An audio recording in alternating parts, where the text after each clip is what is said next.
High guys, welcome to my channel. त्या बाहेर गेली आणि मी सांगितली होती की रेवा घराच्या बाहेर जाणार, कारण की ती वाईल्ड कार्ड होती, जास्त प्रवास केली नव्हती. जेवढा जे पहिलेपासून जे कंटेस्टंट येतात तेवढा इम्पॅक्ट आणि जो वाईल्ड कार्डचा इम्पॅक्ट आहे त्याच्यामध्ये खूप डिफरन्स आहे. तरी रेवा खूप सुंदर होती, खूप चांगल्या रीतीने गेम खेळला, सर्वच गोष्टी व्यवस्थित होत्या. परंतु तिला सुद्धा जायची इच्छा होती टॉप 5 मध्ये.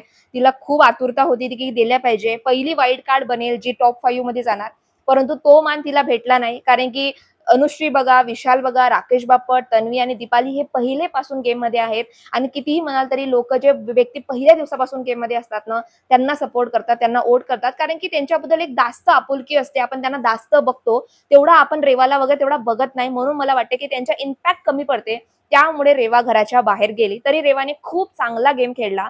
अशा रीतीने आपल्याला बिग बॉस 5 चे टॉप 5 भेटलेले आहेत. एक आहे अनुश्री, दीपाली, विशाल कोटियाल, राकेश बापट आणि तन्वी कोलते. हे 5 आपल्याला टॉप 5 भेटलेले आहेत. आय एम सो एक्सायटेड, कारण की एवढ्या त्यांनी जसा 3 महिन्याचा प्रवास केलेला आहे. एक एपिसोड, एक टास्क, एक कन्व्हर्सेशन, एक भाऊचा धक्का, भाऊच्या धक्क्यावर मस्त म्हणजे आपल्याला शिक्षा, भाऊच्या धक्क्यावर चुगली, मग हे दाखवणे, मग आपला ग्रुप तुटेल, मग मॅन्युप्युलेशन गेम, कोणता गेम खेळला पाहिजे, केव्हा कॅप्टन बनेल, नॉमिनेशन कसा वाचल्या पाहिजे. म्हणजे असंख्य असंख्य असंख्य असंख्य गोष्टी. खूप डिफिकल्ट गेम असते आणि एवढ्या डिफिकल्ट गेम मधून टॉप 5 मध्ये येणे, आणि बिग बॉस मराठी 6 हा सर्वात डिफिकल्ट शो आहे. म्हणजे कारण की यावेळेस खूप टास्क होते, खूप गोष्टी होत्या, खूप अडचणी होत्या, खूप ऑब्स्टिकल्स होते, त्यांना मात करून हे टॉप 5 बनलेले आहेत. मला वाटते की टॉप 5 मध्ये ज्या टॉप 5 मध्ये हे प्रत्येक व्यक्ती डिझर्विंग आहेत. पहिली गोष्ट बोलून तर आपण बोलून दीपाली बद्दल. दीपाली ही स्टार्टिंग पासून आपण तिचा गेम बघितला ना, स्टार्टिंग पासून तिचा गेम काही खूप स्ट्रॅटेजी खूप असा काही होता नाही. तिच्यामध्ये होता की रियालिटी होती. म्हणजे ती खूप हळवी आहे, खूप चांगली महिला आहे, तिच्यामध्ये मायाळूपणा आहे, ती लवकर इमोशनल होते, लवकर अटॅच होते. एखादा आपला असलेलं ना, एखादा घर असते, जेव्हा जशी आई आपल्याला सांभाळते, आई आपल्या घराला घर पण देते, तशीच बिग बॉसच्या हाऊसला ज्या व्यक्तीने घर पण दिलं असेल ना, ती म्हणजे दीपाली होती. तिच्यामधील माया म्हणा, प्रेम म्हणा, हळवापण म्हणा, किंवा तो एक असते ना, आई असते आपली, तशावाने तिच्यामध्ये ते एक आईपणा दिसून येत होता. आणि गेम चांगला होता. मला तरी दीपालीचा गेम काही असा असा वाटला नाही. मला तिचा गेम खरंच चांगला वाटला, कारण की ती किचनमध्ये भांडण करायची, किचनमध्ये नाश्ता वगैरे बनवायची. तिला एखादी गोष्ट वाटली तर ती बोलायची. अनुश्रीसोबत भांडण वगैरे व्हायचे. राकेश बापटसोबत चांगली दोस्ती होती. तन्वीसोबत सुद्धा तिचा खटर-खटर चालू होता. मग त्यांनी ग्रुप फॉर्म केला. त्या ग्रुपला जोडण्यासाठी, त्या ग्रुपला सिमेंटचं काम कसं असते, स्ट्राँग ठेवणे. त्या ग्रुपला जपून ठेवलं. एखादं ग्रुपला एवढ्या सर्व ऑब्स्टिकल्स, एवढे मॅनिप्युलेटिंग करणारे लोकं असतात. इकडे-तिकडे बाजूला सर्वच लोकं असतात आणि त्या लोकांपासून आपल्या ग्रुपला वाचवणे, ह्या सर्व गोष्टीपासून दूर ठेवणे आणि आपला ग्रुप, आपल्यामधला एकात्मता, आपल्यामधला पॉवर, आपल्यामधला फोकस, आपल्यामधला सोबत राहणे हे खूप डिफिकल्ट असते. परंतु लिटरली म्हणजे एक वेळची टोळी सुद्धा तुटलेली होती. अनुश्री सुद्धा गेली. टोळीतले तर काहीच लोकं नाही वाचलेले आहेत. परंतु आखरीपर्यंत म्हणजे आपली अशी सोबत ठेवणे, आपली मुठ्ठी बांधून ठेवणे, हे सर्वात मोठी गोष्ट आहे. आणि दीपालीने ज्या रीतीने गेम खेळला, आय जस्ट लव्ह इट. आणि दीपालीने असं काही सोचून असं वाटलं नाही की तिने काही सोचून समजून प्लॅनिंग केलं नाही किंवा सोचून समजून आलेली आहे बिग बॉसच्या हाऊसमध्ये. नो. तिच्या असं होतं की एखादी गोष्ट पटत नाही तर बोलत होती. तिची मैत्री होती सागर सोबत. सागर तिला कधीच सपोर्ट करत नव्हता. सागर तिच्यापासून बहुत जेलस होता. नेहमी नॉमिनेशन मधून दीपालीच करे. जेव्हा नेहमी म्हणे की दीपाली माझी खूप चांगली मैत्रीण आहे, खूप चांगली मैत्रीण आहे. पण जेव्हा पण नॉमिनेशन यायचं ना, फक्त दीपालीला टार्गेट करत होता आणि दीपालीला नॉमिनेशन मध्ये घालत होता. त्याच्याकडून मला खरी मैत्री तर वाटली नाही, परंतु दीपाली सागरसाठी खरंच खूप खरी मैत्री होती. तिला कधी नॉमिनेशन मध्ये घालायची नाही. बहुत रेअरली 1-2 वेळा घातलं नसेल, कारण की जेव्हा सागर वारंवार तिला नॉमिनेशन मध्ये घालत होता, कॅप्टन्सी मधून बाहेर काढत होता, तेव्हा तिला थोडंसं ती हर्ट होती ती गोष्ट, आणि त्याच्यामुळे ती काढत होती. परंतु लास्ट पर्यंत ती सागर पासून हर्ट होत होती, कारण की सागर तिला वारंवार नॉमिनेशन मध्ये, वारंवार तिला कॅप्टन्सी मधून बाहेर काढायचा, नेहमी अपोजिट राहायचा तिच्या. म्हणून ती गोष्ट तिला आवडत नव्हती आणि ती खूप हळवी होती, खूप रडते, खूप इमोशन्स पकडून ठेवते, किंवा खूप तिला हर्ट सुद्धा तेवढ्या लवकर होते. म्हणून तशी पर्सनॅलिटी आहे आणि ती पर्सनॅलिटी लिटरली डिझर्व करते बिग बॉसच्या हाऊसमध्ये राहणं, आणि ते टॉप 5 मध्ये सुद्धा डिझर्व करते. So Deepali, it's well done यार, वेल डन. त्याच्यानंतर सर्वात इम्पॉर्टंट गोष्ट आहे म्हणजे ती म्हणजे अनुश्री माने. तुम्ही बघाल ना, अनुश्री मानेची पर्सनॅलिटी डिफरंट आहे. म्हणजे तिची एज आहे 20 वर्षाची, ती एज आहे. सोशल मीडिया, इन्फ्लुएन्सर, किंवा तिला खूप लोक ट्रोल करतात, तिची इंग्लिश बद्दल, बॉर्न कुठे झाला, किंवा तिच्या फिजिक्स बद्दल, किंवा ती कशी दिसते, किंवा ती लहानपणी कशी दिसायची. लहानपणी सुद्धा ती सिरीज वगैरे करायची, म्युझिक व्हिडिओमध्ये टिकटॉक वगैरे बनवायची, तेव्हा तिचा शरीर वेगळा होता. आता ती मोठी झाली, तिच्या शरीराबद्दल वाईट वाईट 18+ कॉमेंट करणे, तिला वारंवार ट्रोल करणे, वारंवार घाणेरडे घाणेरडे कमेंट करणे, ह्या सर्व गोष्टी तिच्याबद्दल चालू होता. अशी तिची इमेज होती बाय, ट्रोल करणे किंवा टिकटॉकर किंवा इन्फ्लुएन्सर. पण जेव्हा बिग बॉसच्या हाऊसमध्ये आली, आणि बिग बॉसच्या आधी सुद्धा तिची कॉन्ट्रोवर्सीज खूप होत्या. म्हणजे तिचा बॉयफ्रेंड होता, मग बॉयफ्रेंड सोबत तिने खूप सुंदर इंटरव्ह्यू केलं की हा माझा बॉयफ्रेंड आहे, आम्ही लग्न करणार आहोत. आणि मग त्यांचा ब्रेकअप झाला आणि त्या मुलाने दुसरीकडेच लग्न केलं आणि हिला सोडून वगैरे दिलं. ह्या सर्व कॉन्ट्रोवर्सी तिच्याबद्दल चालूच व्हायचंय, म्हणून लोकांना खूप उत्सुकता होती अनुश्री मानेबद्दल. Controversy girl, TikToker girl. आणि जेव्हा ती बिग बॉस हाऊसमध्ये आली तर लोकांना बघायचं होतं की हे टिकटॉकर बिग बॉसमध्ये करते का फायनली.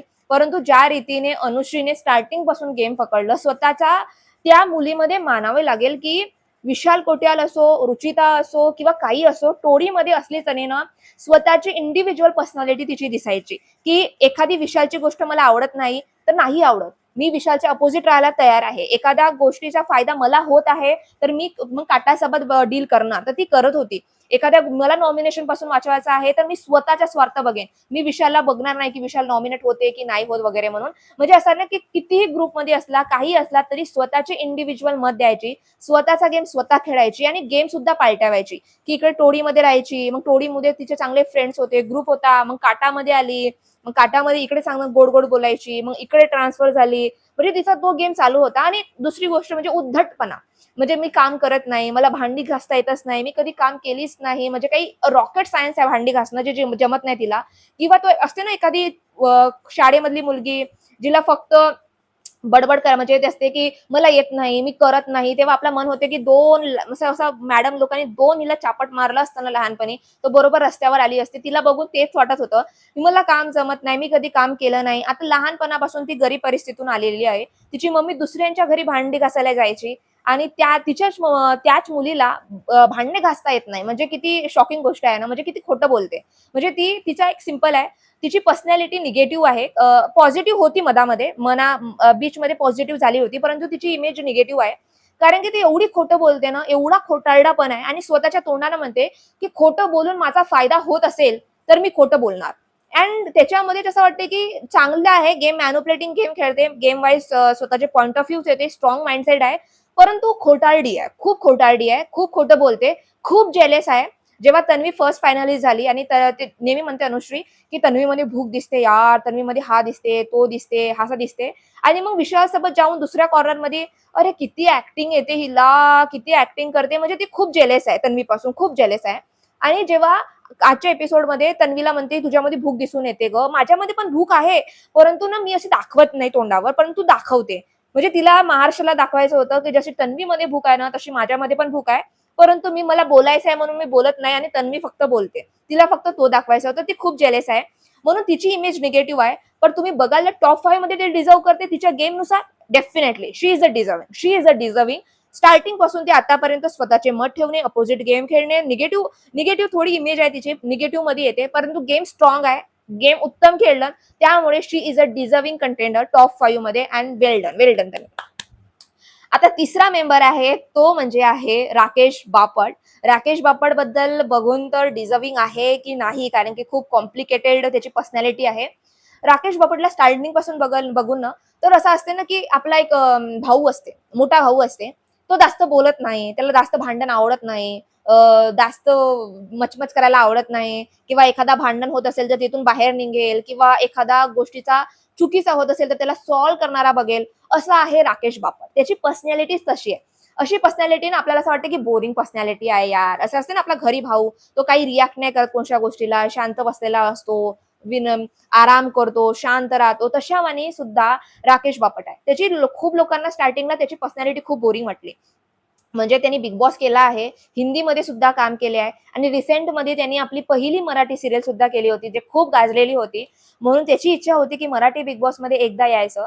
आणि त्याची पर्सनॅलिटी खूप साधारण, खूप निर्मळ, खूप समजदार, शांत राहणे, भांडण करू नये, मॅन्युप्लेटिंग करू नये, शांत मनाचा, शांत वागणारा, त्याची पर्सनॅलिटी डिफरंट. म्हणजे बिग बॉस मध्ये पर्सनॅलिटी जशी लागते ना, भांडण, चावट बोलणे, हा करणे, तो करणे, असा करणे, तसा करणे, स्ट्रॅटेजी प्लॅन, ते काहीच नाही. अत्यंत शांत मुलगा. बिलकुल असं असते ना क्लासमध्ये शिक्षकांचा ऐकणारा, की 100च्या फाडा पाठांतर करू नये, 100 पर्यंत फाडे पाठांतर करू नये, तर पुढच्या दिवशी 100 पैकी 100 फाडे पाठांतर करणारा गुणवंत आणि समोर बसणारा व्यक्ती म्हणजे राकेश बापट होता. आणि स्टार्टिंग पासून त्याच्या गेम बघाल ना, जसं मी वर्णन केली तसाच गेम होता. शांत, ज्या लोकांसोबत पट्टे बोलायचं, चाय बनवायचं, लोकांना चाय पाजायचं, एखादा टास्क असेल तर टास्क खेळायचं, आपला द्यायचं 100%. मग असा म्हणजे खूप असा जे एक पर्सनॅलिटी असते ना, बिग बॉसची एक माइंडसेट असते, की अशी पर्सनॅलिटी पाहिजे, तशी पर्सनॅलिटी नव्हती. तो शांत होता आणि मला वाटते, की एंड ऑफ द स्टोरीमध्ये बिग बॉस हा पर्सनॅलिटीचा गेम आहे आणि त्याची पर्सनॅलिटी खूप शांत म्हणजे डिफरंट पर्सनॅलिटी होती आणि त्याच्या आत्तापासून ते आतापर्यंत गेम बघाल ना, त्याची पर्सनॅलिटी म्हणजे त्याची जी इमेज आहे किंवा त्याचा जो फेस व्हॅल्यू आहे ना, ते खूप आहे राकेश बापटची. कारण की राकेश बापट हा खूप फेमस आहे. लोकं त्याला खूप पसंत करतात.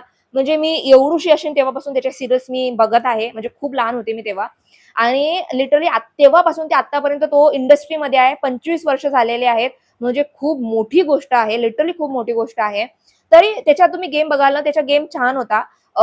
मला असं वाटतं की शांत होता, गेम होता. फ्रेंडशिप बनवलं, फ्रेंड्स कमवलं, रिश्ते कमवलं, इमोशनल होता. गेम खेळायचा. त्याच्या मधामध्ये त्याच्या पायाला लागला होता. त्यामुळे तो टास्क परफॉर्म करत होता. परंतु त्याच्यामुळे एक शोला व्हॅल्यू भेटली, एक शोला जास्त इम्पॅक्ट भेटला. म्हणून आल्सो राकेश बापट सुद्धा डिझर्विंग आहे आणि राकेश बापटला प्रेम करणारे लोक सुद्धा आहेत. आता खूप लोक म्हणतील की त्याला ओटच करतात, परंतु त्यांनी ते बिग बॉसच्या बाहेर सुद्धा आपली इमेज, आपला काम कमवलं नाही म्हणून त्याला लोक ओट करत आहेत. म्हणजे हे सुद्धा बघा ना, त्याची पर्सनॅलिटी लोकांना आवडते म्हणून ते बघत आहेत आणि लिटरली अशा लाईक टाईपचे पर्सनॅलिटी सुद्धा टॉप 5 मध्ये जाऊ शकतात. हे खूप मोठी गोष्ट आहे. नाहीतर लोकांना वाटते फक्त भांडणच होते, भांडणच होते, भांडणच होते. तर राकेश बापट सुद्धा डिझर्विंग कंटेनर आहे किंवा विनर सुद्धा होऊ शकते, एवढी पात्रता त्याच्यामध्ये आहे. आता सर्व डिझर्विंग टॉप 5 मध्ये आणि राकेश बापटनं उत्तम गेम खेळलं, कोणाला मॅन्युप्लेटिंग न करता, कोणाला फिजिकल न जाता, कोणाला म्हणजे व्यवस्थित बोलभाषा, शब्द शिव्या वगैरे न देणे किंवा एक प्रामाणिक आणि गुणवंत मुलगा असते ना, तसाच राकेश बापट होता. वेल डन राकेश बापट, वेल डन. आता त्याच्यानंतर आला आहे की विशाल कोटियाल, जो सर्वात मोठा, जिकडे तिकडे विशाल कोटियाल, विशाल कोटियाल, विशाल कोटियाल. मी पहिलेपासूनच म्हणते की तो डिझर्विंग आहे डिझर्विंग. म्हणजे मॅन्युप्लेटिंग करणे, तो जेव्हा आला होता तेव्हा कोणाला ओळखत नव्हता, परंतु त्यांनी स्ट्रॅटेजी प्लॅन केलं की एक ग्रुप बनवते, त्या ग्रुपमध्ये लोकांना इन्क्लूड करते, त्या ग्रुपमधला मी शेर राहणार, मग लोकांना मॅन्युप्लेटिंग करणे, त्यांना मॅन्युप्लेटिंग केलं, मग त्यांना नॉमिनेशन मध्ये घालायचं, असे करता करता ते घराच्या बाहेर गेले. 1.5-2 महिने हा जो विशाल आहे तो नॉमिनेशन मध्ये आलाच नाही. म्हणजे सोचा ना किती लेवलचा मॅन्युप्लेशन त्याचा गेम होता, किती प्रमाणे मॅन्युप्लेट तो करत होता. चांगली गेम स्ट्रॅटेजी आहे. त्याच्यानंतर टास्क मध्ये परफॉर्म म्हणा, खूप फिजिकल व्हायचा, मुलींवर थोडासा अग्रेसिव्ह असायचा, अहंकार त्याच्यामध्ये दिसून आला की त्याच्यामध्ये अहंकार आहे, बॉडीचा घमेंट आहे, खूप साऱ्या गोष्टी आहेत. खूप सारा उतार चढाव त्याची जर्नी होती. आणि आता जेव्हापासून फिजिकल फाईट खेळलं तेवढा वेगळा चेहरा दाखवत आहे. नाते, इमोशनल, आम्हाला टार्गेट करत आहात. म्हणजे काटा ग्रुपचे जास्त लोक आहेत, टोळीचे कमी ग्रुप आहेत. म्हणजे टोळीमध्ये फक्त विशाल आणि अनुश्री वाचलेले आहेत, त्यांनी इकडे जास्त लोक आहेत, तर आमच्यावर अत्याचार करत आहेत. म्हणजे खूप वेगळाच त्याचा गेम चालू आहे. परंतु ज्या रीतीने स्टार्टिंग म्हणजे एखादा व्यक्ती 1.5-2 महिने नॉमिनेशन मध्येच नाही आला, तर त्याचा गेम किती स्ट्रॉंग असेल ह्याच्या रीतीने बघा ना. परंतु ज्याच्या मी हळूहळू गेम वगैरे बघत होते, स्टार्टिंगला मला सुद्धा विशाल वगैरे आवडायचा, परंतु मधामध्ये त्याच्या गेम मला पूर्ण निगेटिव्ह निगेटिव्ह निगेटिव्ह वाटायचा आणि आता सुद्धा निगेटिव्ह वाटते. फिजिकल फाईट वगैरे ज्या प्रकारे त्याची पीआर गेम चालू आहे, ज्या प्रकारे लोक नेहमी विशाल कोटियाल बेस्ट आहे अशा व्हिडिओ वगैरे बनवत आहेत किंवा त्याच्या गेम बद्दल बोलून तर गेम मध्ये तो चांगला आहे, अशी सुद्धा पर्सनॅलिटी असते. परंतु ही पर्सनॅलिटी निगेटिव्ह आहे. म्हणून मला तरी वाटते की डिझर्विंग आहे पण पर्सनॅलिटी निगेटिव्ह आहे. म्हणून मी नेहमीच म्हणते की विशाल कोटियाल डिझर्विंग आहे. आता असं नाही की टॉप 5 मध्ये आहे म्हणून म्हणत आहे. लिटरली तो डिझर्विंग आहे. स्टार्टिंग पासून ते आतापर्यंत एक उत्तम रीतीने गेम खेळला. म्हणजे गेम मध्ये स्ट्रॅटेजी प्लॅन, मॅन्युप्युलेटिंग करणे, लोकांना हे करणे, ते करणे, नॉमिनेशन मध्ये घालणे, निगेटिव्ह होता, पण कंटेंट स्ट्रॉंग आहे. म्हणून मला तरी वाटते की विशाल कोटियाचा गेम स्ट्रॉंग होता आणि तो टॉप 5 मध्ये डिझर्विंग कंटेंटर आहे. वेल डन, वेल डन यार, वेल डन. विशाल छान आहे. आता त्याच्या सर्वात शेवटची व्यक्ती म्हणजे आहे तन्वी कोलते. ती डिझर्विंग आहे की नाहीये, ती पहिलीच फायनलिस्ट बनली होती. कारण की तिने गेम वगैरे जिंकला होता. मी तन्वी बद्दल एक वेगळाच गोष्ट सांगणार. तन्वी ज्या रीतीने तिच्या प्रेम आहे बिग बॉस बद्दल, म्हणजे बिग बॉस मध्ये येण्यासाठी कोणती सिरियल निवडायची, बिग बॉस मध्ये येण्यासाठी काय कॉन्ट्रोवर्सी किंवा कशी पर्सनॅलिटी हवी, बिग बॉसचे पूर्ण बिग बॉस सीझन बघितले आहे. म्हणजे विचार बघा ना. म्हणजे असं नाही की मला एखादी सिरियल करायची आहे त्याच्यानंतर मला फेमस व्हायचे आहे, मूवीज मध्ये यायचे आहे, सिरीज मध्ये यायचे आहे, स्वतःचं नाव मोठा करायचं आहे, नो. अशी कोणती सिरियल निवडू ज्याच्यामध्ये बिग बॉस मध्ये येणं जमेल मला, बिग बॉस मध्ये एंट्री होईल, अशी विचार करणारी व्यक्ती म्हणजे तन्वी कोलते. पहिल्या दिवसापासून ते आतापर्यंत बिग बॉस बद्दलचा जो प्रेम आहे, बिग बॉस बद्दलचा जो आदर आहे, बिग बॉस बद्दल जो स्वतःला बिग बॉसच्या गेम मध्ये ठेवण्यासाठी स्वतःची तोडमाडी करते. कोणताही टास्क असा कधी वुमॅन कार्ड खेळत नाही का मला लागला, मला जमत नाही, मुलांमध्ये जास्त शक्ती आहे, मुलींमध्ये कमी आहे, नाही 101% देण्याचा प्रयत्न करते. नेहमी बिग बॉसचा एपिसोड झाल्यानंतर सर्व प्रत्येक लोक आराम करतात, झोपतात.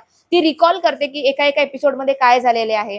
स्टार्टिंगला तिच्या गेम बघायला मला सुद्धा आवडत नव्हता. फक्त बडबड करायची, उद्धट वाटायची, ॲरोगंट वाटायची किंवा बेशिस्त वाटायची. परंतु जसे-जसे बिग बॉसनी म्हणजे भाऊच्या धक्क्याने तिला इम्प्रूव्हमेंट किंवा फीडबॅक दिला, की "तन्वी अशी नको वागूस, तन्वी अशी वाग, तन्वी अशी नको वागूस, तन्वी अशी वाग." तिनं प्रत्येक एक-एक भाऊच्या धक्क्याला फीडबॅक गेन केला आणि जसा भाऊ सांगत होता, तसा इम्प्रूव्हमेंट स्वतःमध्ये केला. प्रत्येक टप्प्यामध्ये, प्रत्येक हप्त्यामध्ये इम्प्रूव्हमेंट केला आणि आता ती काय लोकांना हळू चांगली वाटायला लागली, नंतर वाटायला लागली. हळू इम्प्रूव्हमेंट लागायला लागली, हळूहळू तिचे मतं पटायला लागले लोके, हळू बोलायला लागली, हळूहळू डिस्कशन तिच्या समजायला लागला.